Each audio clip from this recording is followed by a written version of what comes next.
Students, how are you everyone. तो चलिए start करें फिर आज की क्लास। आज हम करेंगे प्रश्नावली 6.3 के 11वें क्वेश्चन से 10 क्वेश्चन तो हमने पिछले वीडियो में कर लिए है। अब 11वां क्वेश्चन करते हैं। ओके, 11वां क्वेश्चन क्या है? आकृति में ए बी बराबर ए सी वाले क्वेश्चन को ध्यान से पढ़ना। आकृति में ए बी बराबर ए सी वाले एक समद्विबाहु त्रिभुज ए बी सी की बढ़ाई गई भुजा सी बी पर स्थित ई एक बिंदु है यदि ए डी लंब है बी सी और ई एफ लंब है ए सी पर। ओके, तो सिद्ध कीजिए कि त्रिभुज ए बी डी समरूप है त्रिभुज ई सी अप। सबसे पहले क्या है, ये दे रखा है हमें डायग्राम। ए बी बराबर ए सी, ए बी बराबर ए सी, यानी ये दो भुजाएं हमें क्या दे रखी है? समान दे रखी है। एक समद्विबाहु त्रिभुज ए बी सी, समद्विबाहु त्रिभुज जिसकी दो भुजाएं समान हो, तो ये दो भुजा समान दे दी हमें कि बढ़ाई गई भुजा सी बी, ये सी बी जो भुजा है ये बढ़ा दी है ई बिंदु तक। ठीक है, यदि ए डी लंब है बी सी पर, ए डी लंब किस पर है? बी सी पर, और ई एफ लंब है ए सी पर। ई एफ कौन सी भुजा पर लंब है? ए सी पर। ई एफ भुजा द्वारा लंब किस भुजा पर डाला गया है? ए सी भुजा पर। क्लियर? तो सिद्ध कीजिए कि त्रिभुज ए बी डी, त्रिभुज ए बी डी, ये वाला त्रिभुज, ये जो त्रिभुज है ए बी डी, एक तो ये त्रिभुज, दूसरा दे रखा है त्रिभुज ई सी अप, त्रिभुज ई सी अप, एक ये वाला। ये दोनों त्रिभुज हमें समरूप सिद्ध करने हैं। ठीक है, तो कैसे करेंगे हम? चलिए शुरू करते हैं।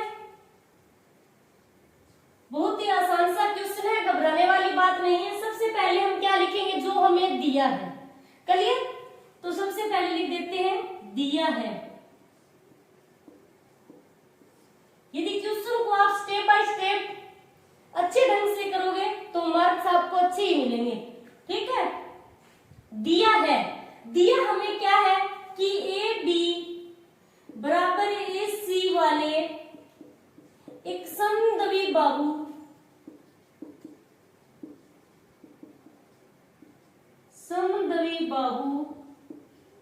त्रिभुज एबीसी की बढ़ाई गई भुजा सी बी पर स्थित ई एक बिंदु है यदि एडी लंब बीसी, एडी बीसी पर लंब है और ई एफ लंब है ए सी, ये हमें दिया है। अब क्या लिखेंगे? दूसरा स्टेप क्या आता है? सिद्ध करना, सिद्ध करना है। ये जरूर लिखना क्वेश्चन में जो दिया है, सिद्ध करना है, फिर उत्पत्ति। डायरेक्ट क्वेश्चन मत करना। ओके, सिद्ध करना है। सिद्ध हमें क्या करना है कि त्रिभुज ए बी डी समरूप है त्रिभुज ई सी अप, ये हमें सिद्ध करना है। करते हैं तीसरी स्टेप, उत्पत्ति। सबसे पहले हम लिखेंगे कि त्रिभुज ए बी सी क्या है? एक समद्विबाहु त्रिभुज है। त्रिभुज ए बी सी एक समद्विबाहु त्रिभुज है।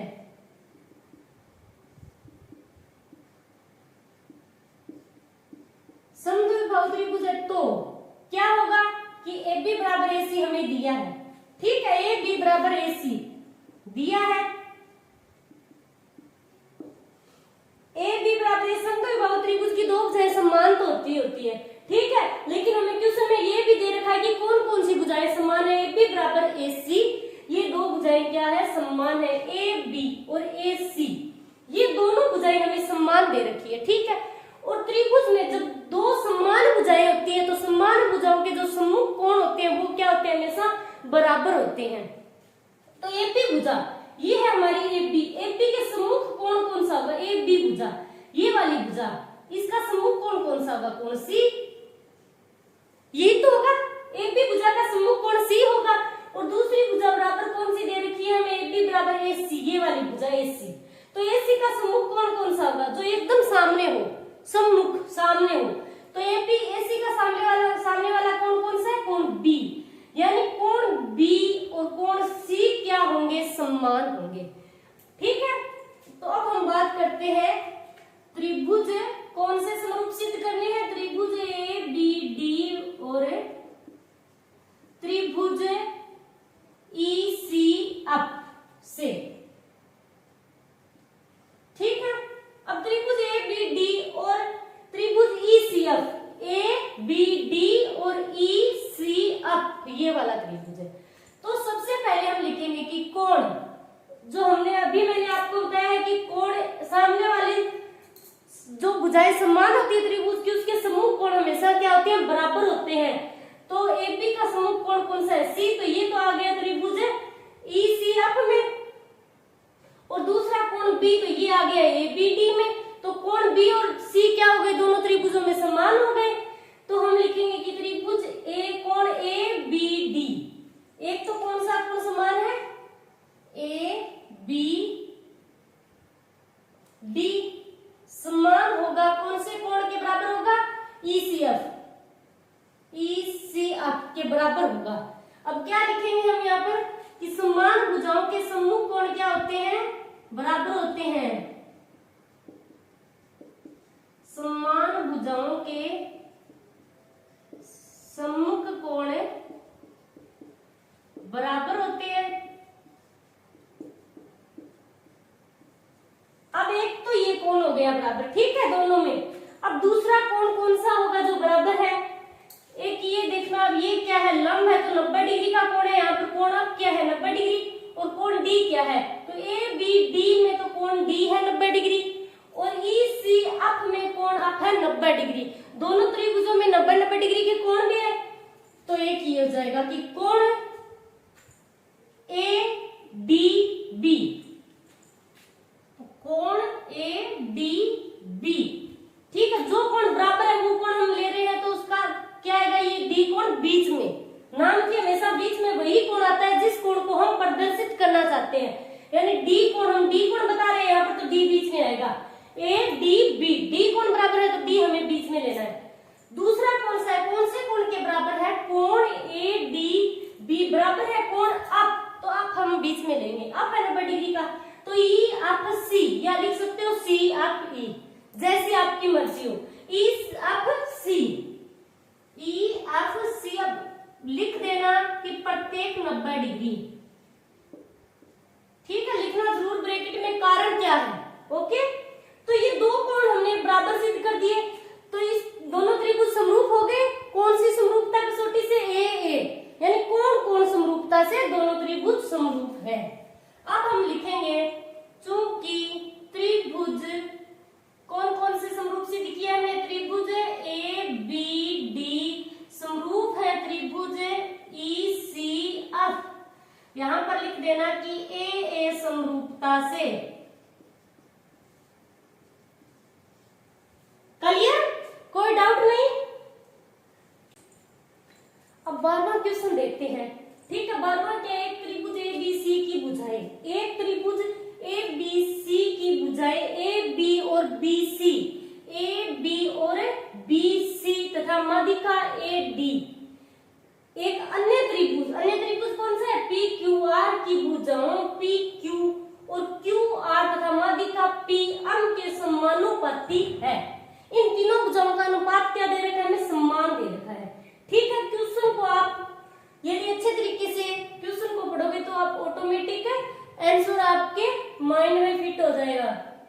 तो दर्शाइए कि दर्शाना क्या है? त्रिभुज ए बी सी समरूप है त्रिभुज पी क्यू आर के, ये हमें दर्शाना है। ठीक है, चलिए करते हैं। तो स्टेप बाय स्टेप आगे बढ़ेंगे। सबसे पहले हमें क्या लिखना है? जो दिया है तो लिख देते हैं कि दिया है। अब दिया हमें क्या है? एक त्रिभुज ए बी सी, एक त्रिभुज ए बी सी की भुजाएं एबी और बीसी तथा एक त्रिभुज एबीसी की माध्यिका एडी है। हम इतना लिख देते हैं, एक त्रिभुज एबीसी की माध्यिका एडी व त्रिभुज पी क्यू आर, दूसरा त्रिभुज कौन सा है, पी क्यू आर, तो पी क्यू आर की माध्यिका कौन सी है, पी एम है। एक तो हमें ये दे रखा है, और क्या दे रखा है, इन तीन भुजाओं का अनुपात भी दे रखा है हमें समान। तो हम लिखे कौन कौन सी भुजा का दे रखा है कि ए बी और बी सी तथा माध्यिका ए डी, ये तीन भुजाएं, इस त्रिभुज की तीन भुजाएं पी क्यू यानी ए बी भुजाएं ए बी किसके समानुपाती है, ए बी पी क्यू के बराबर। दूसरी भुजा क्या दे रखी है, बी सी का अनुपात किसके बराबर, कौन सी भुजा के समानुपाती है, बी सी क्यू आर। तो लिखेंगे कि बी सी बटे क्यू आर बराबर, अब माध्यिकाओं का अनुपात दे रखा है कि ए डी, इस त्रिभुज की माध्यिका क्या ए डी और इसकी पीएम, ये हमें दे रखी है समानुपाती से। मान लेते हैं समीकरण नंबर 1। अब हम सिद्ध करेंगे, सिद्ध करना है, तो सिद्ध हमें क्या करना है कि त्रिभुज ए बी सी समरूप है त्रिभुज पी क्यू आर, यानी ये त्रिभुज पूरा ए बी सी और इस त्रिभुज पी क्यू आर के समरूप सिद्ध करना है हमें। अब उत्पत्ति करते हैं, उत्पत्ति पर आते हैं, ठीक है। अब हम क्या लिखेंगे, सबसे पहले कि ये जो त्रिभुज ए बी सी है इसकी माध्यिका क्या है, ए डी। तो हम लिखेंगे कि त्रिभुज ए बी सी की माध्यिका कौन सी है, त्रिभुज ए बी सी की माध्यिका है ए डी, माध्यिका ए डी है।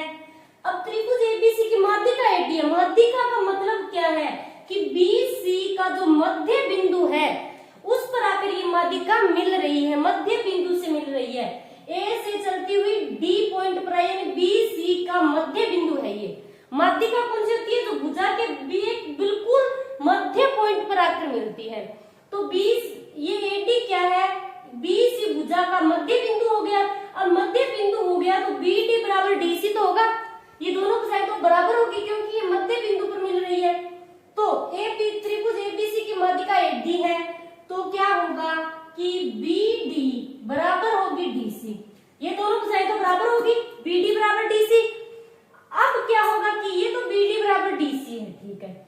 अब बीडी बराबर हम ले तो ये पूरी भुजा के बराबर अगर लें कि बीडी बराबर बीसी हम लिखे तो क्या हो जाएगी, बीसी इसकी आधी हो जाएगी पूरी भुजा की, बीडी बराबर 1/2 बीसी।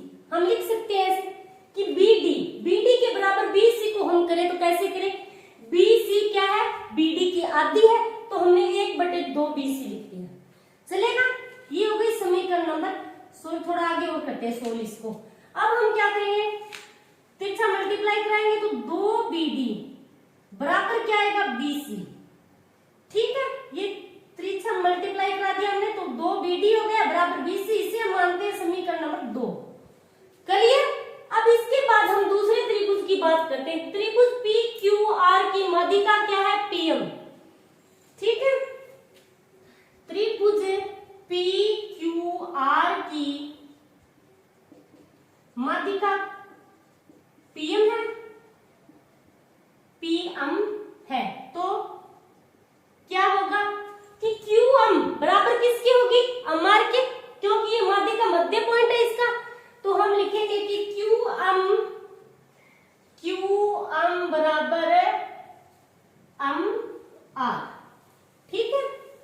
क्यूएम बराबर एमआर, ये दोनों भुजाएं समान हो गई। अब हम क्या करेंगे, क्यूएम पहले हम इन दोनों त्रिभुजों को समरूप सिद्ध करेंगे, ठीक है, इसके बाद हम पूरे त्रिभुज को करेंगे।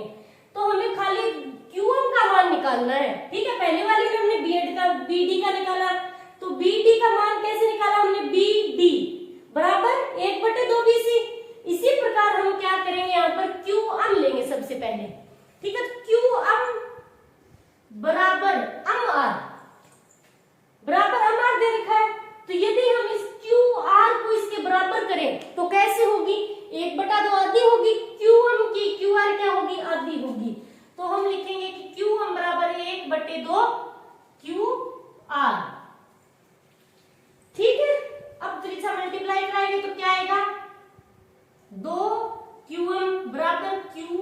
आर, ये हो गई समीकरण नंबर 3। 2qm बराबर qr, ठीक है, 2qm बराबर qr, यानी 2qm, दो बार इस भुजा को जोड़ेंगे हम qm को, तो किसके बराबर आएगी, qr के बराबर आएगी। ये 3 समीकरणें हमें मिल गई। तो अब हम क्या करेंगे, समीकरण 1 में 2 व 3 का मान रखेंगे, ठीक है। हम सबसे पहले त्रिभुज ए बी डी व पी क्यू एम को समरूप सिद्ध करेंगे, ठीक है। तो हमें भुजा कौन सी चाहिए, यहाँ पर बी डी और क्यू एम, ओके। तो बी सी की जगह हम किसका मान रखेंगे, क्यू, बी सी की जगह मान आ जाएगा 2BD, ठीक है। BC की जगह हम लिख देंगे 2BD, BD का मान आ गया। और ये जो QR है, QR, इसकी जगह हम क्या लिखेंगे, 2QM, ठीक है। अब मान रखते हैं, तो समीकरण 1 में BC और QR का मान रखना है हमें, ओके। तो BC व QR का मान रखने पर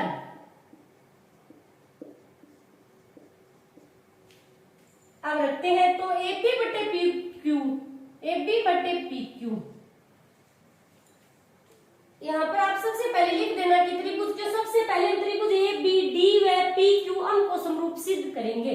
तो त्रिभुज ABD व त्रिभुज PQM से, ठीक है, ये त्रिभुज हम समरूप सिद्ध कर रहे हैं। AB बटे PQ, ये तो इस त्रिभुज में है, दोनों त्रिभुजों में AB बटे PQ, तो ये भुजा ले ली हमने। अब दूसरी BC बटे QR, BC ये पूरी भुजा तो नहीं है, AD तक BD तक ही है। तो अब इसकी जगह हम क्या लिखेंगे, समीकरण 2 से लिखेंगे कि BC बराबर, BC की जगह क्या लिखेंगे, 2BD बटे, अब क्या है, QR, ये पूरी भुजा दे रखी है हमें, हालांकि हमें कितनी भुजा चाहिए, QM तक की चाहिए। तो QM तक चाहिए, तो हम क्या करेंगे, QR की जगह ये हमने मान निकाला है, 2QM आएगा, 2QM बराबर AD बटे PM, ठीक है, AD बटे PM। तो ये 2 से 2 कैंसिल। अब क्या बचा कि AB बटे PQ बराबर, अब ये क्या सिद्ध हो गया कि BD बटे क्या आ गया, QM, BD बटे QM बराबर AD बटे PM। अब तीनों भुजाएं क्या हो गई, समानुपाती हो गई। तो अब हम क्या लिखेंगे, चूंकि त्रिभुज ABD समरूप है त्रिभुज PQM, और कौन सी समरूपता से, भुजा समरूपता से, तो हम लिख देंगे कि S समरूपता से। अब यदि एक त्रिभुज की तीनों भुजाएं समानुपाती है, ये तीनों भुजाएं क्या हो गई, समानुपाती हो गई, ये तीनों भुजाएं, ठीक है, तीनों भुजाएं समानुपाती हो गई, तो इनके कोण क्या होंगे, संगत कोण बराबर होंगे। तो हम लिख देंगे अब, चूंकि अतः त्रिभुज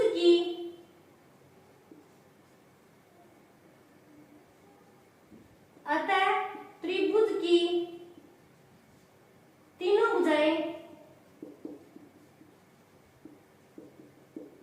समानुपाती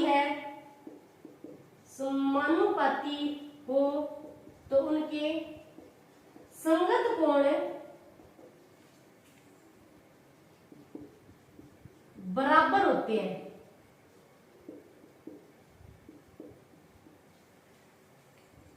यदि त्रिभुज की तीनों भुजाएं क्या हो गई, समानुपाती है, तो इनके संगत कोण क्या होंगे, बराबर होंगे। तो ये क्या है, कोण B किसके बराबर होगा, कोण Q के बराबर होगा, कोण B बराबर होगा कोण Q। तो हम लिखते हैं कोण B बराबर कोण Q, इसे हम मान लेते हैं समीकरण नंबर 4। क्लियर। अब हम बात करेंगे त्रिभुज ABC व त्रिभुज PQR की। तो चलिए, त्रिभुज ABC व त्रिभुज PQR से अब हम ये त्रिभुज लेंगे, ABC व PQR को समरूप सिद्ध करेंगे। तो कैसे करेंगे, जगह की कमी है थोड़ा, ये इतना मिटा देती हूँ मैं यहाँ पर। करते हैं। ए बी सी व पी क्यू आर से, ए बी सी व पी क्यू आर से, तो इसमें हम क्या लिखेंगे सबसे पहले तो कि ए बी बटे पी क्यू, ये तो हमें दे ही रखा है, ए बी बटे पी क्यू बराबर ए बी बटे पी क्यू दे रखा है और बी सी बटे क्यू आर, बी सी बटे क्यू आर, इतना तो हमें दिया हुआ है, तो हम यहां लिख देना कि दिया है। इन भुजाओं का अनुपात तो हमें समान दे रखा है। अब दूसरा हम क्या लिखेंगे कि कोण बी बराबर कोण क्यू, कोण बी बराबर कोण क्यू समीकरण 4 से हम सिद्ध कर चुके हैं कोण बी बराबर कोण क्यू, कोण बी बराबर कोण क्यू, तो लिख देना समीकरण 4 से। अब ये त्रिभुज हो गए समरूप सिद्ध, तो लिखेंगे हम जो कि त्रिभुज ए बी सी समरूप किसके, त्रिभुज पी क्यू आर। अब कौन सी समरूपता से है, भुजा कोण भुजा समरूपता से, यानी अस ए अस समरूपता से, अस ए अस समरूपता से, क्योंकि दो भुजाओं का अनुपात समान है और एक कोण समान है। तो ये हो गया भैया आपका 12वां क्वेश्चन। चलिए अब करते हैं 13वां क्वेश्चन। 13वां क्वेश्चन क्या है, त्रिभुज एबीसी की भुजा। सबसे पहले हमें एबीसी एक त्रिभुज दे रखा है, ठीक है, डायग्राम हमें बनाना है खुद से। ये त्रिभुज है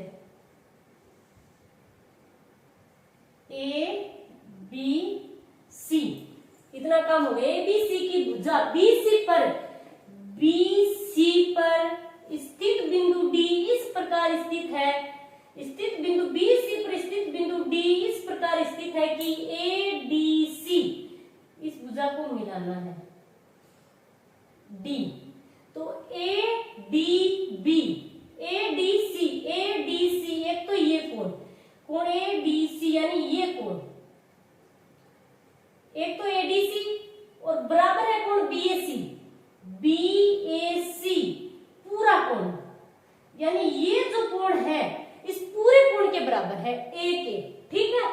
दर्शाइए कि सी A square, C A square बराबर सी बी और सी डी। अब यहां पर कौन से त्रिभुजों की बात हो रही है, जो ए सी भुजा पर है। ज्यादा बात किसकी हो रही है, ए सी की, ए सी भुजा की हो रही है, तो हम लेंगे एक तो पूरा कोण लेंगे, पूरा त्रिभुज लेंगे ए बी सी और एक ए डी सी। इन दोनों त्रिभुजों से सोल्व करेंगे इस क्वेश्चन को। तो कैसे,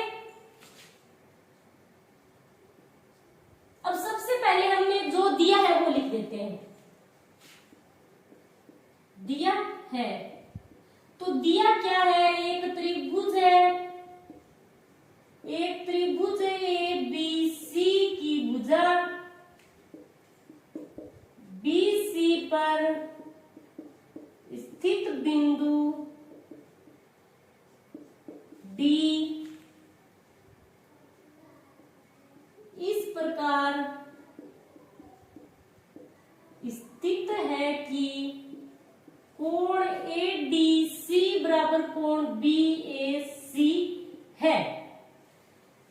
कोण ए डी सी बराबर कोण बी ए सी, हम इन दोनों त्रिभुजों को लेकर ही चलेंगे, ठीक है। इन दोनों त्रिभुजों को हम समरूप सिद्ध करेंगे। कौन कौन से कोण बराबर दे रखे हैं, कोण ए और कोण डी। ये जो पूरा कोण ए है इस कोण डी के बराबर है, ये हमें दे रखा है, ठीक है। सिद्ध अब क्या करना है, हमें सिद्ध करना है सी ए स्क्वायर बराबर C B into C D, C A square बराबर सी बी इंटू में सी डी, ये हमें सिद्ध करना है। तो कैसे करेंगे, बहुत ही आसान सा क्वेश्चन है। चलिए उत्पत्ति पर आते हैं। तो सबसे पहले हम ये त्रिभुज लेते हैं, त्रिभुज ए बी सी व त्रिभुज ए डी, त्रिभुज ए बी सी व त्रिभुज ए डी सी से। अब इन दोनों त्रिभुजों को हम समरूप सिद्ध करेंगे सबसे पहले। तो एक तो क्या दे रखा है, हमें दे ही रखा है कि कोण ए बराबर कोण डी है, तो हम लिख देंगे सबसे पहले तो कोण ए बराबर कोण डी। ये हमें क्या क्या दिया है, दे रखा है एक तो। अब एक कोण हम खुद से देखें कौन सा कोण है जो बराबर हो दोनों में, तो एक ए बी सी, एक तो ये पूरा त्रिभुज है हमारा, ठीक है। दूसरा क्या है ए बी सी, ये सी क्या है, दोनों में उभयनिष्ठ है सी, दोनों कोणों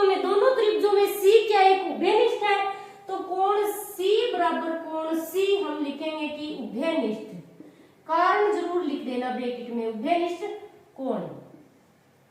तो ये दो कोण ये सी कोण क्या हो गए, दोनों त्रिभुजों में उभयनिष्ठ है, तो समरूप सिद्ध हो गए, दो कोण बराबर हो गए। तो कौन सी समरूपता से, चूंकि त्रिभुज ए बी सी समरूप है त्रिभुज ए डी सी कोण कोण यानी ए समरूपता से, ए समरूपता से दोनों कोण, दोनों त्रिभुज क्या हो गए, समरूप हो गए। अब हमें क्या करना है कि सी ए स्क्वायर बराबर सी बी इंटू में सी डी, ये हमें लाना। कैसे लाएंगे, अब हम लिखे यदि दो त्रिभुज समरूप होते हैं तो उनकी संगत भुजाएं क्या होती है, समानुपाती होती है। तो लिखेंगे कि समरूप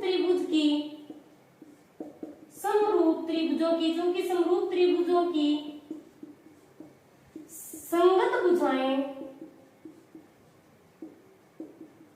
समानुपाती होती है, यानी समान अनुपात में होती है।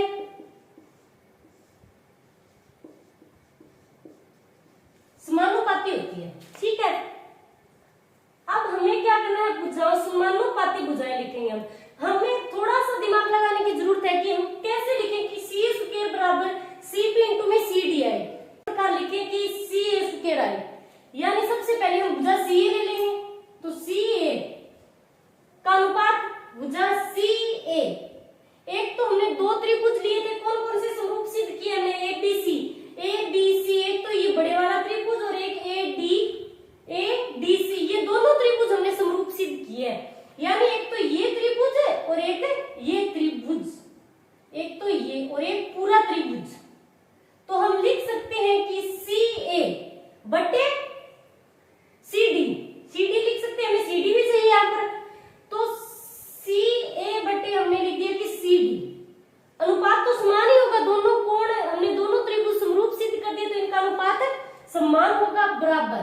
अब हम क्या लिखेंगे, अब हमें सी ए स्क्वायर लाना है, आंसर पर ध्यान देना, सी ए स्क्वायर लाना है, तो यहाँ पर तो हम सी ए लाएंगे, सी ए लिखना ही है हमें यहाँ पर, तो ठीक है। अब ये तो सी ए भुजा हो गई, तो इसका अनुपात सी ए, तो बीसी चाहिए हमें, बीसी भी चाहिए ना, सी बी लिख देती हूँ इसे, सी बी कोई फर्क नहीं पड़ेगा, बी पहले लिखो या बाद में लिखो, यानी बी सी बटे ए सी ए, बी सी बटे सी ए, इन दोनों भुजाओं का अनुपात भी समान होगा, तो ये भुजाओं का अनुपात लिख दिया हमने। अब क्या करेंगे, हम तिरछा मल्टीप्लाई कराएंगे, तो क्या आएगा, तिरछा मल्टीप्लाई कराएंगे तो ये क्या हो गया, सी ए स्क्वायर बराबर क्या गया, सी डी इंटू में सी बी पहले है, हम सेम लिख दें, सी बी इंटू में सी डी, ये हो गया भाई हमारा आंसर। कितना आसान सा क्वेश्चन है, सिर्फ हमें भुजाओं का अनुपात लिखना है, ठीक है। तो हमने भुजाओं का अनुपात इस प्रकार लिख दिया कि ये आंसर सी ए स्क्वायर बराबर क्या आ जाए, सी बी इंटू में सी डी। तो ये हो गया 13वां क्वेश्चन। आज के लिए इतना ही, थैंक्स।